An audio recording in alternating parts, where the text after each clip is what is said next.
모든 시를 볼 때 여러분들 제일 중요한 건 시인을 파악하시는 게 중요해요. 시인을 알면 시가 보여요.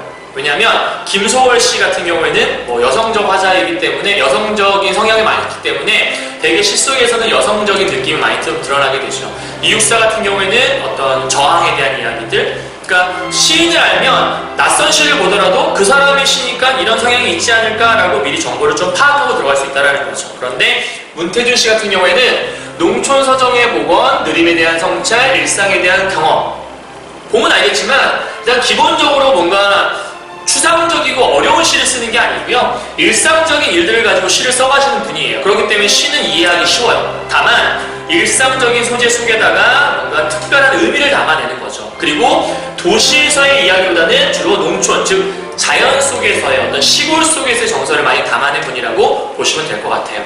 여러분들 결코 어렵지 않으니까요, 이러한 내용들, 자연물 이런 걸 이용해서 시를 썼나 보다 라고 생각하시고 시를 보시면 좋을 것 같아요. 알았죠? 자, 들어가 보도록 할게요.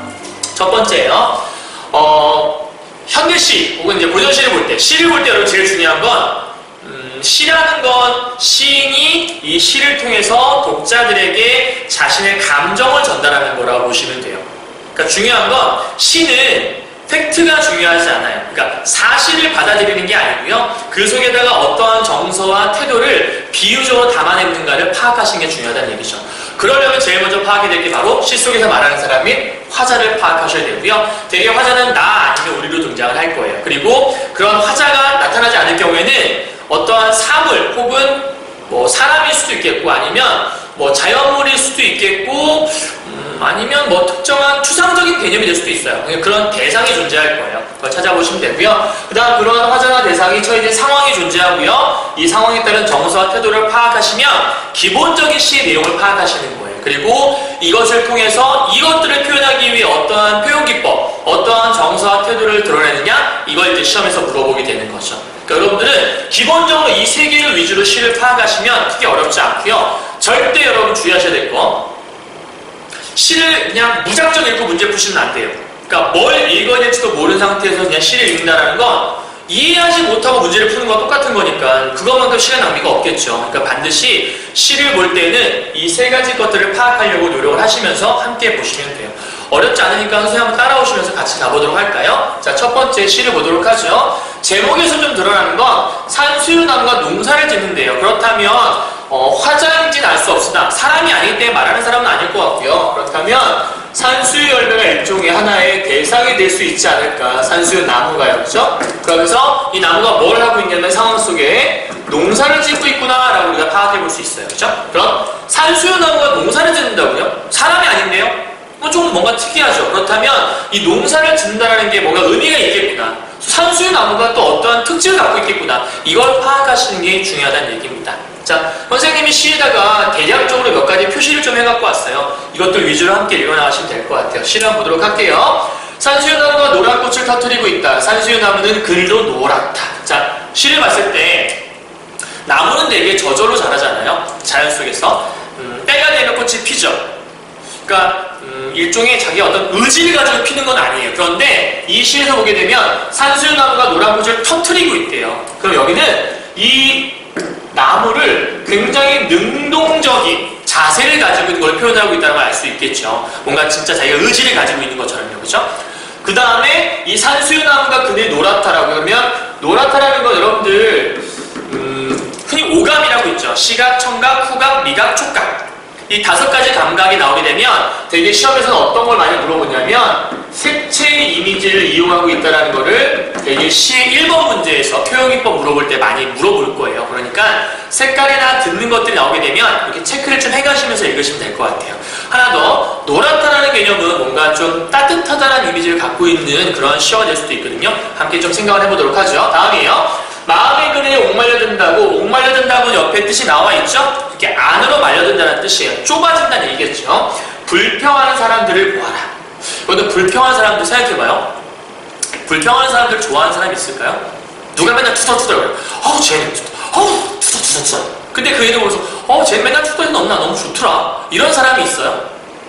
없죠. 불평하는 사람들은 되게 플러스 이미지보다는 되게 마이너스적인 이미지가 많죠. 그래서 시를 볼 때 좀 어려우면요, 이 시어가 플러스일까 마이너스일까를 파악 한번 해보세요. 해보세요. 그러면 쉽게 나올 수 있거든요. 그렇다면 이 불평하는 사람도 뭔가 불만이 있나 보죠. 그늘이 줄어드는 거에 대한 불만이 있는 거예요. 그러면 내 공간이 줄어드는 거에 대한 불만이 있는 거니까 남을 위하는 거예요? 나만을 위하는 거예요?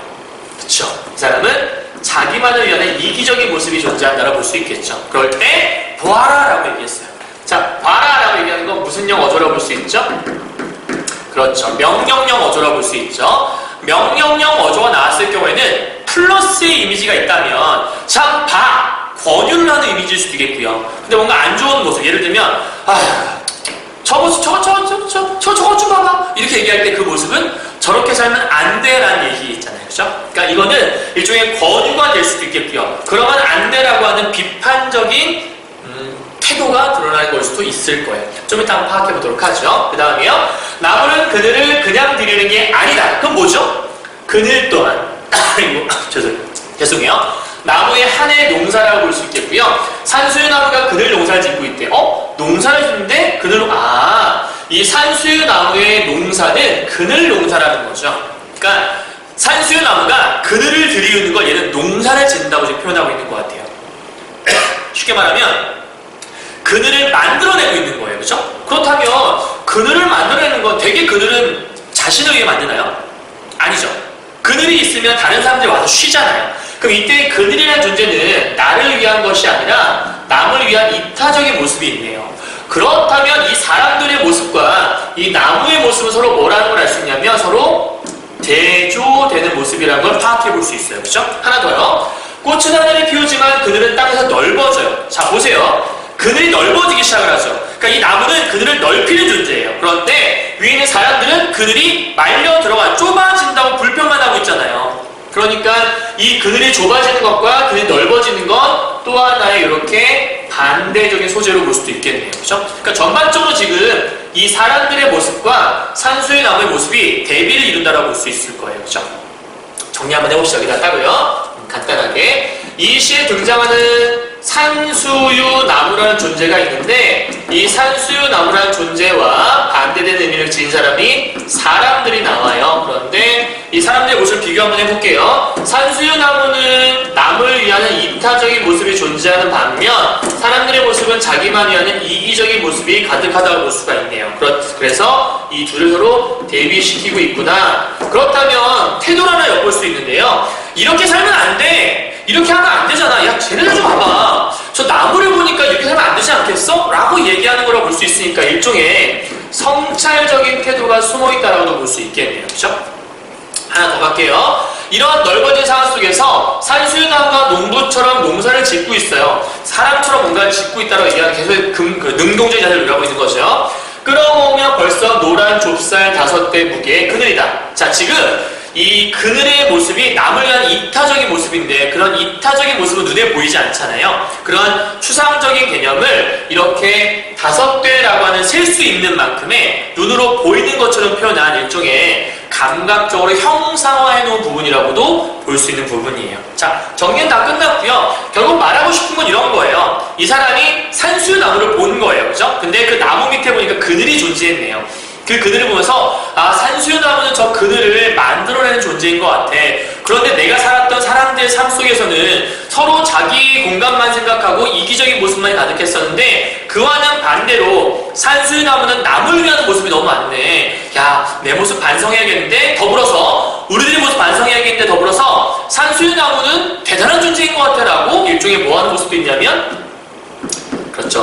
예찬하는 모습도 존재한다고 볼 수 있는 거예요. 그렇죠? 이해하셨죠? 그러니까 산수유 나무를 보면서 그들이 농사 짓는다라는 상황을 가정해서 산수유 나무의 모습을 예찬하고 더불어 우리들의 삶을 성찰하는 시라고 여러분은 생각할 수 있을 것 같아요. 자, 그러면 이런 것들을 통해서 내용 대충 이해하셨죠? 그러면 최종 정리할 것들은 이런 거죠. 이것만은 꼭꼭꼭이에요. 자, 주제 부분이에요. 일단 첫 번째, 모든 시를 파악했으면 뭐가 핵심인지를 알아야 되잖아요. 첫 번째 중요한 건 산수유 나무의 그늘이 주는 배려, 이게 이제 주제라고 볼 수 있을 거예요.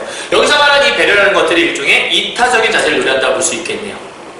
이해하셨죠? 자, 두 번째요. 색채 이미지를 사용해서 특히 시각적과 노란색이라는 게 있었잖아요. 일종의 여기서는 이걸 통해서 좀 따스한 느낌을 주는 그러한 어떤 느낌? 이런 것들도 표현할 수 있다. 라고 볼 수 있는 것 같네요. 세 번째요. 자연물과 인간을 대비시켜서 이타적인 모습은 당연히 자연물, 산수유나무의 모습이었고요. 이기적인 불평하는 사람들의 모습을 대비시켜서 이런 사람들의 모습을 성찰하고 이런 자연물의 모습을 예찬하는 그런 시로 볼 수 있는 게 바로 이 산수유나무의 농사라는 이 시가 갖고 있는 의미라고 볼 수 있을 것 같아요. 이해하셨죠? 자, 이제 여러분 책에서 여기까지 정리했으면요. 4쪽에 보시면, 프린트 4쪽에 보시면 이걸 초전혀 정리해놓은 부분이 있어요. 한 번 더 정리하도록 할게요. 자, 감상의 다직인데요. 이 시는 봄이 되어 산수유나무에 노란 꽃이 핀 것을 보고 자연의 정경과 인생의 단면을 비교하면서 자신의 생각을 표현한 작품이다. 쉽게 말하면 작가의 어떤 체험이 담겨있는, 보고 쓴 시라고 얘기하고 있으니까요. 그렇죠? 중에 체험을 형상화해 놓은 거다라고 생각할 수 있겠고요. 더불어서 봄이 되어 저절로 꽃이 피어나는 것이지만 화자는 산수유나무가 능동적으로 꽃을 터뜨린다고 상상했다. 아까 얘기했죠. 사실은 그냥 피는 꽃일 거예요. 시기가 왔기 때문에. 그런데 그 모습을 보면서 산수유나무가 뭔가 능동적으로 의지를 가지고 뭔가 행하고 있는 것처럼 표현하고 있는 재미있는 발상이라고 볼 수 있을 것 같아요. 자, 넘어가도록 할게요. 자, 사람들이 마음의 그늘이 말려드는 것에 불평을 한다고 보았는데 반면 노란 그늘을 만들어 사람들이 편안히 쉴 수 있게 하는 모습이 있으니까 위에 있는 모습과 아래의 모습 서로 반대라고 볼 수 있겠죠? 여기는 자신만 생각하는 이기적인 모습, 여기는 남을 생각하는 이타적인 모습이 존재하는 자연물의 모습과 인간의 모습 대비하고 있는 것 아까 설명했었어요. 그 다음 밑으로 내려와서요. 땅에는 노란 꽃의 그늘을 드리워서 아름다운 쉼터를 만들어준다. 이것이 바로 산수유나무의 농사이다. 그럼 정리할 건 뭐냐면 산수유나무의 농사라는 게 뭐 하는 거지? 일종의 그늘을 만들어내는 그늘 농사겠구나. 그럼 이 그늘을 만들어서 뭐 하는 거지? 이게 왜 아름답다고 얘기하는 거지? 남을 위하는 이타적인 모습이 있으니까. 남에게 무엇을 하니까? 배려를 하기 때문에.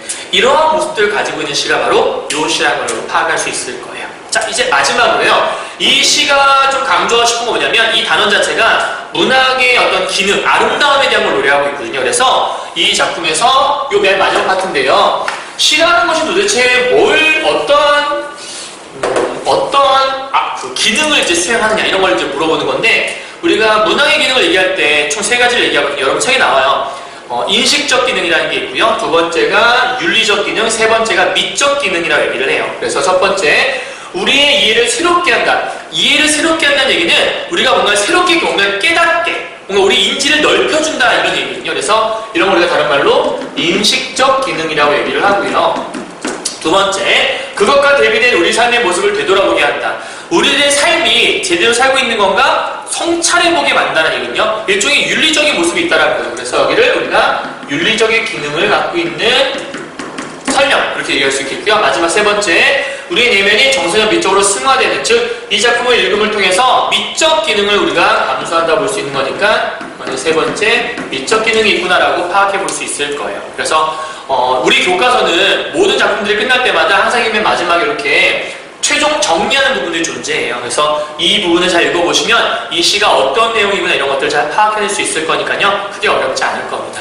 자, 대충 이해하셨죠? 사실은 거의 다 설명한 거나 마찬가지예요. 그래서 한번 이렇게 듣고요. 다음 개학 때서 한 번 더 수업을 들어보시면 이 시가 완벽하게 여러분 걸로 만들어질 거라 생각합니다. 여러분 수고하셨고요. 이거와 관련된 문제를 같이 실어놨으니까 문제 꼭 풀어보시고 해설지도 같이 실어놨으니까 꼭 같이 비교해 보셔야 됩니다. 알겠죠? 네, 수고하셨습니다.